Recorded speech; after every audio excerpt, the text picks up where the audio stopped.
Assalamualaikum warahmatullahi wabarakatuh. Terima kasih atas kesempatannya. Kami dari kelompok 1 akan mempresentasikan pengantar manajemen chapter 1 yang berjudul pengelolaan. Sebelum itu, saya akan memperkenalkan anggota saya. Nama saya Ayu Fitri Multazalia. Nama saya Rusmala Wicaksono. Nama saya Fatra Gali. Nama saya Muhammad Baik. Nama saya Dian Ekayanti. Nama saya Aryandana. Nama saya Lorenz Baik Bogar. Dan ada anggota kami, Heni, T, Tariga, dan Seda yang tidak bisa hadir dalam presentasi kali ini. Terima kasih atas perhatiannya. Elemen yang membuat landscape persaingan dalam mengelola persaingan baru. Ada 4 poin. Yang pertama globalisasi, yang kedua perubahan teknologi, yang ketiga manajemen pengetahuan, dan yang keempat kolaborasi lintas batas. Yang pertama globalisasi. Dibandingkan masa lalu, perusahaan saat ini sudah mendunia. Kantor dan fasilitas produksi berlokasi di semua negara di dunia. Perusahaan beroperasi melewati batas-batas negara. Perusahaan yang ingin tumbuh perlu membuka pasar internasional. Yang kedua adalah perubahan teknologi. Pengaruh teknologi atau internet terhadap globalisasi hanyalah salah satu cara teknologi jadi sangat penting bagi dunia bisnis. Yang ketiga adalah manajemen pengetahuan. Manajemen pengetahuan itu sendiri adalah praktik yang bertujuan untuk menemukan dan memanfaatkan sumber daya intelektual organisasi. Yang terakhir, kolaborasi lintas batas. Adanya komunikasi yang produktif di antara departemen, divisi atau subunit yang lain. Dan konsumen juga bisa menjadi kolaborator, karena sesungguhnya tujuan dari bisnis juga untuk memuaskan konsumen. Terima kasih atas kesempatannya. Saya Ayu Fitri Multazalia. Saya akan menjelaskan tentang fungsi-fungsi manajemen. Manajemen adalah proses kerja dengan menggunakan orang dan sumber daya untuk mencapai tujuan. Di dalam manajemen itu terdapat 2, yaitu efektif dan efisien. Efektif dapat diartikan sesuatu barang atau penggunaan sumber daya digunakan untuk mencapai tujuan organisasi dengan cara efektif. Dan efisien adalah dapat mencapai tujuan dengan pemborosan sumber daya yang minimal. Terima kasih atas kesempatannya.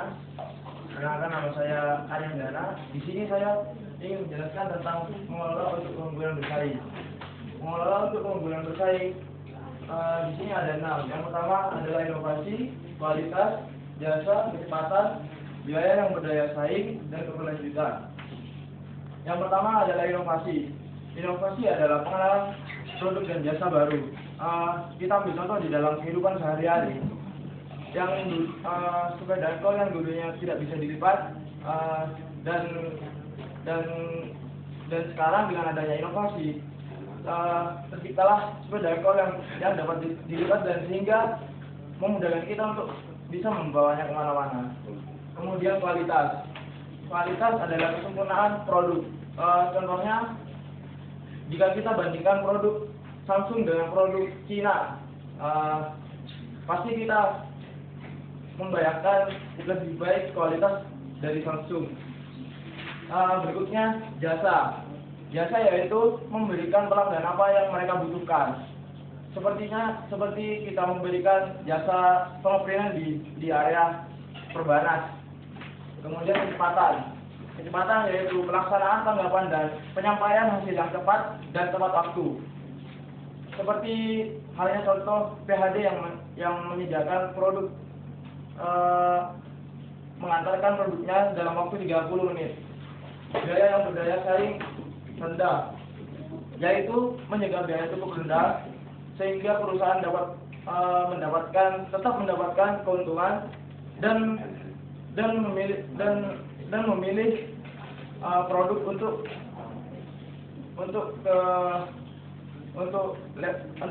di level penjualan. Contohnya ada 2 toko yang menyediakan produk jasa pengoperasian. Yang pertama toko A 1003 lembar dan toko B 503 lembar. Otomatis pelanggan pasti memilih 500 yang 3 lembar. Akan tetapi di harga yang cukup rendah itu perusahaan tetap mendapatkan keuntungan keberlanjutan, yaitu usaha minimalisasi sumber daya dan terutama yang menyebabkan polusi. Contohnya PLTA diganti ke PLTN. Terima kasih atas kesempatannya. Di sini saya akan menjelaskan aksi manajerial adalah potensi untuk berkontribusi. Di sini Anda atau kita berperan sebagai seorang manajer yang melakukan aksi-aksi manajerial berikut ini. Yang pertama, menghasilkan nilai strategis, membangun organisasi dinamis, menggerakkan orang, dan belajar dan berubah untuk suatu organisasi Anda. Jika aksi-aksi manajerial Anda tersebut berhasil dan memberikan profit pada organisasi Anda, maka organisasi Anda akan memberikan suatu timbal balik kepada Anda, yaitu berupa pujian atau penambahan gaji atau bonus. Jadi di sini semua ini saling berhubungan satu sama lain. Terima kasih atas kesempatannya. Kali ini saya akan menjelaskan tentang perubahan peran dan aktivitas kunci dari ketiga jenis manajer. Yang pertama, manajer level bawah. Perubahan perannya adalah dari pelaksana operasional hingga pelaku wirausaha yang agresif. Manajer level bawah mempunyai 3 aktivitas kunci. Yang pertama adalah menciptakan dan mengejar peluang pertumbuhan baru untuk bisnis. Yang kedua, mendapatkan dan mengembangkan sumber daya. Serta yang ketiga adalah mengelola improvisasi yang terjadi dalam unit kerja. Selanjutnya, manajer level tengah. Dari pengendali administratif hingga pelaku wirausaha hingga pelatih yang mendukung. Aktivitas kuncinya sama dengan manajer level bawah, yaitu ada 3. Yang pertama, mengembangkan individu dan mendukung individu. Yang kedua, menghubungkan pengetahuan dan keterampilan yang tersebar dalam unit kerja. Yang ketiga, mengelola tekanan antara tujuan jangka panjang dengan ambisi jangka pendek. Yang ketiga, selanjutnya adalah manajer level atas. Perubahan perannya dari pengalokasi sumber daya organisasi hingga menjadi seorang pemimpin lembaga. Aktivitas kuncinya adalah menetapkan standar kinerja tinggi. Yang kedua, melembagakan antara nilai dan norma untuk mendukung kerjasama dan kepercayaan. Yang ketiga adalah menciptakan tujuan korporasi dan ambisi. Terima kasih atas kesempatannya. Di sini saya mempresentasikan mengenai presentasi saya, yaitu layak dan bertanggungan menerima. Tapi sebelumnya saya ingin memperkenalkan diri saya.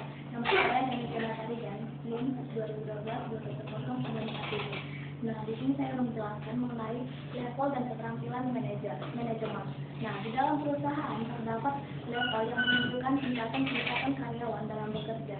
Berikut cita-cita manajer dalam 3 level organisasi. Nah, yang pertama adalah level atas. Manajer level atas ialah eksekutif senior dari sebuah organisasi dan bertanggung jawab terhadap keseluruhan manajemen. Nah, manajer level atas ini disebut dengan manajer level atas, yang disebut juga dengan manajer strategis, yang berfokus pada permasalahan jangka panjang dan melaksanakan pada kelangsungan hidup pertumbuhan dan keefektifan organisasi secara keseluruhan. Manajer level atas tidak hanya memperhatikan pada organisasi secara keseluruhan, tetapi juga interaksi antara organisasi dan lingkungan eksternal. Secara tradisional, peran manajer memberikan pengarahan kepada tetapi secara modernnya, peran manajer level atas ini ialah menjadi pemimpin yang sesungguhnya. Dan yang kedua ialah manajer level menengah. Manajer level menengah atau disebut dengan middle level manager.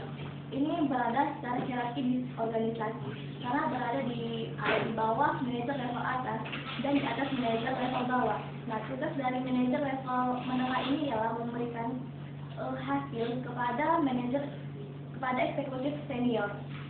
Dan kadang-kadang manajer level menengah ini disebut dengan manajer taktis karena bertanggung jawab untuk menerjemahkan tujuan umum yang diberikan dari manajer strategis kepada manajer strategis dan mengembangkannya menjadi tujuan yang lebih efektif. Secara tradisional, manajer level menengah ini ialah memberikan tujuan administrasi kepada bawahannya, tetapi setelah dikembangkan manajer level menengah ini memiliki artis yang lebih luas. Dan yang ketiga ada manajer level bawah. Nah, manajer level bawah ini sering dikaitkan dengan supervisor di sebuah perusahaan. Karena apa? Karena manajer level bawah ini langsung berada kepada karyawan-karyawannya. Dan manajer level bawah ini ialah di mana para manajer memiliki kaitan yang sangat erat dengan bawahannya, sehingga dapat menjalankan operasional perusahaan dengan efektif. Terima kasih. Terima kasih atas kesempatannya. Nama saya Rusmala Wijaksono, NIM 2011-210329. Di sini saya akan menjelaskan tentang Anda dan karir Anda. Perlu diketahui, setiap perusahaan tergantung dari kinerja individu, yaitu semua tanggung jawab pada keseluruhan grup. Akan tetapi, menjadi seorang manajer untuk menemukan kesuksesan karir, Anda sebaiknya harus menjadi yang pertama, yaitu satu, menjadi spesialis dan generalis, yang kedua, jadilah diri sendiri, yang ketiga, jadilah terkoneksi, yang keempat, mengelola hubungan secara aktif dengan organisasi, yang kelima, bertahan dan berkembang. Yang pertama, menjadi spesialis generalis. Apabila Anda menjadi spesialis generalis, pikirkan lagi, kemungkinan Anda tidak akan menginginkan untuk selamanya melakukan pekerjaan tanpa tanggung jawab manajerial. Jadi, sangat membantu apabila Anda bisa menjadi ahli dalam bidang tersebut. Yang kedua yaitu jadilah percaya diri. Agar bisa menjadi percaya diri, apabila tergantung pada tanggung jawab perubahan, jadilah inovator. Dapat menguatkan perusahaan dan memberikan manfaat bagi konsumen. Yang ketiga adalah jadilah terkoneksi, yaitu memiliki banyak hubungan kerja, kontak interpersonal yang baik, menjadi pemain tim dengan keterampilan interpersonal yang kuat. Yang keempat yaitu mengelola hubungan secara aktif dengan organisasi. Pentingnya mengambil tanggung jawab untuk melakukan tindakan dan karir individu. Yang kelima yaitu bertahan dan berkembang. Tindakan dan hasil pada masa lalu yang bertanggung jawab, agar manajer harus melakukan sesuatu yang lebih baik. Terima kasih atas kesempatannya. Di sini saya Dian Ekayanti, NIM 2011-210918. Di sini saya akan menjelaskan tentang keterampilan manajer. Yang pertama yaitu keterampilan teknis. Keterampilan teknis adalah keterampilan yang memadukan antara metode dan proses.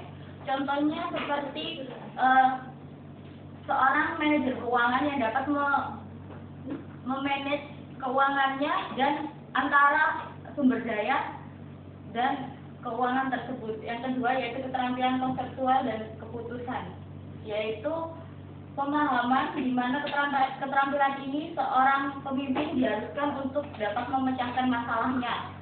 Yang ketiga yaitu keterampilan antar pribadi dan komunikasi. Di sini maksudnya adalah keterampilan di mana seorang pemimpin harus bisa memberikan motivasi untuk karyawannya agar bisa bekerja sesuai dengan tujuan yang diinginkan. Ya, terima kasih.